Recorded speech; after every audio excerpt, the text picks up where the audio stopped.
There, YouTubers. This is a shortish video probably about my recent acquisition of an Impax IM1900SIG Generator.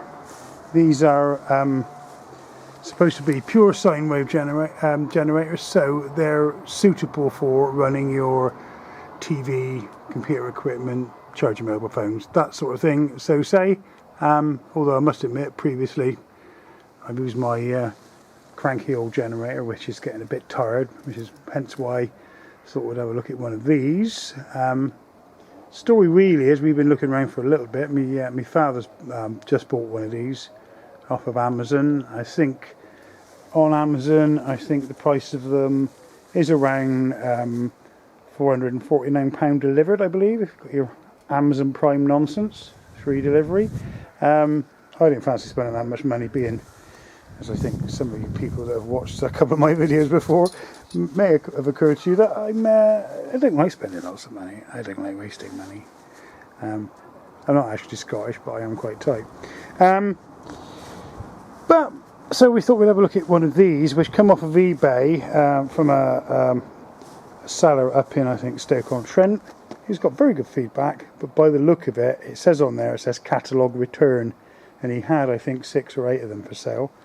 It's £300, and I thought, put it in the watch list thing, and I get a message coming through, well, offer one at £280. So I thought, well, I'll bite at that. So I did. So what we're going to do now is have a little go over it and see if we can fire it up and all the rest of it. It says it's been run and tested, but you've got 30 days to send it back. So things to get it up and running and see what we can do. Number one thing, and I would say this to anybody who orders any power tools with a four-stroke engine in it off the internet, you need to check that it's filled with oil to the correct level before you do anything else. So that's what I'm going to do. I understand this this cover here is where you need to go for the oil.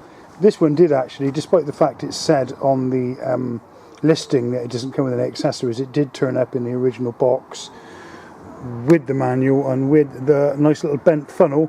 It's got a little bit of oil on it, so I take it it's been used.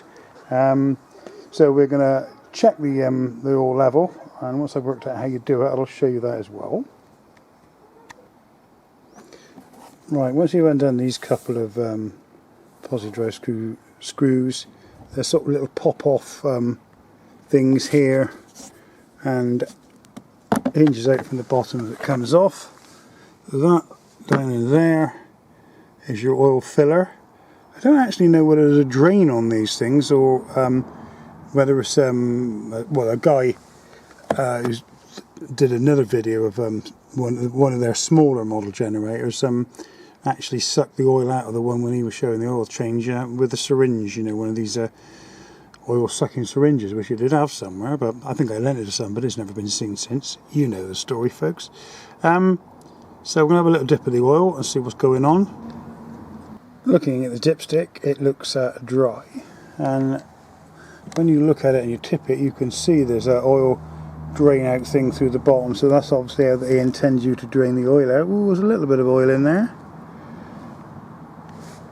but I don't see it really on the stick. Ooh, a little bit on the bottom of the stick, but it definitely needs more.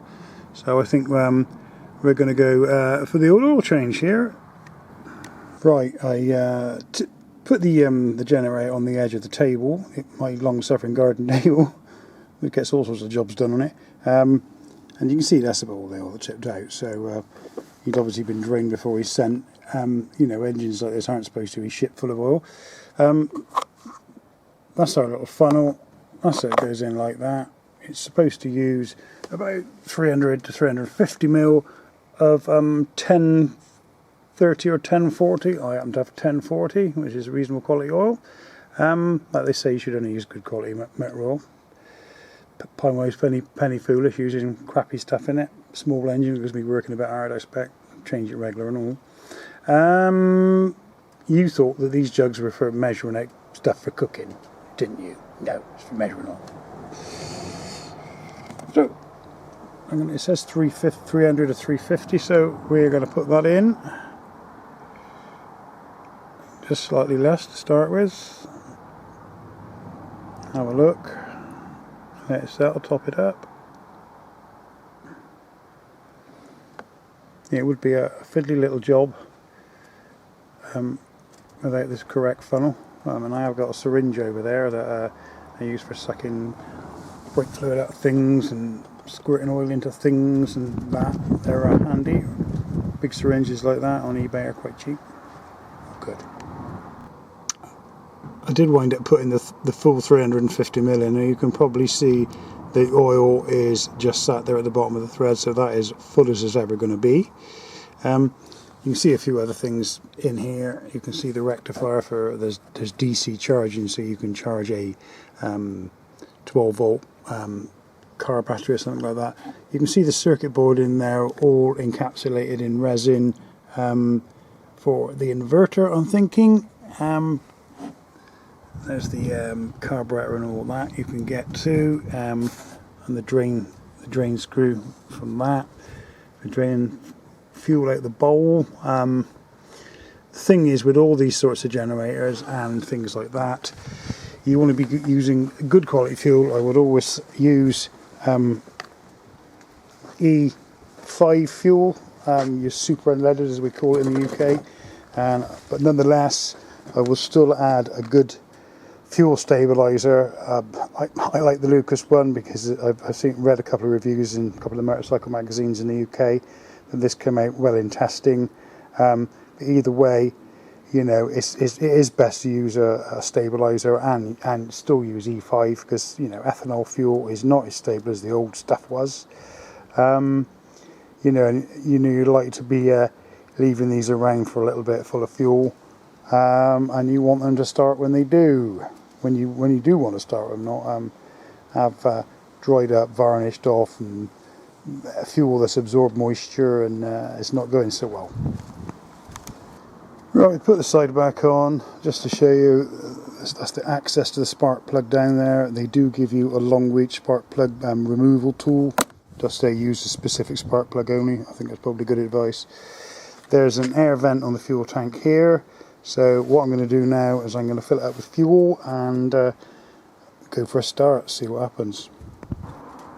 It does have an integral sort of fuel filter, you know, to stop bits of crap winding up in the tank, and obviously, you know, I'd advise anybody to be very cautious, you know, with the crap that's in fuel cans. And when I was a bit surprised, you can probably just about see it, but that filter was in the bottom of this little funnel, which are a good thing to have for putting up, you know, chainsaws and stuff.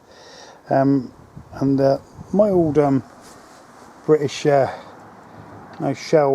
little 2-gallon can, which I've used for years, and I thought it was pretty clean on the inside, but when I tipped it right up, yeah, it's surprisingly just about a bit of crap in the bottom there. So it's, you know, I think it's always very wise to use things like this when filling small power tools. Well, what can I tell you, folks? It was a first pull starter. What I did last year, what you got to do to start it is turn it on there, pull your choke fully out, and turn the fuel on here. And I pulled it a few times with the ignition turned off, just to suck some fuel down, probably half a dozen times gently, and also get a bit of oil going round as well. And turned it on, first pull, and she won't. So it says it's generating AC. So I've got an old 240 volt halogen lamp on a bit of extension lead I used to use for doing a bit of work on site. A bit old fashioned now, everybody with any sense uses LEDs, uses more economical. So we'll plug that in and see how that goes. Well, there we go. I've just put my old 500 watt halogen onto it. So there's a 500 watt load on it. It does rev up a little bit. It does have an economy switch here, which if you switch economy off, it revs up, so it'll deal with its maximum load without any bother. As long as I understand it, in economy, it revs up to suit the load. If I unplug the load now,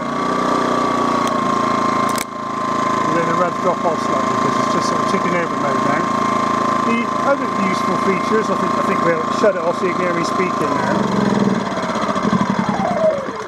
mean, to be honest, it's not, you know, I mean, obviously it's probably a little bit loud on the camera, but in comparison with some of the old generators I've got, it's really quite quiet.